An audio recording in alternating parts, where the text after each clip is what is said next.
Another day, another video. So meron po tayong dalawang lubid guys. Ayan, pag overlap po natin sila. So ang gagawin po natin ngayon is the river bend knot. So para lang tayo naglalaro dito guys. Ang principle po dito sa paggawa nito is over and under. So ito guys, magsisimula po tayo dito. Ilagay po natin siya under. Ganyan.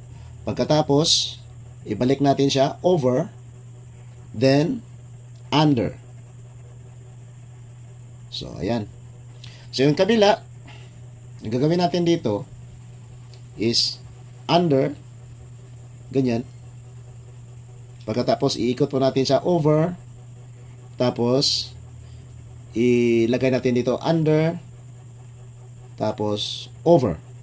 So, malapit na po tayo magtatapos, guys. Ayan.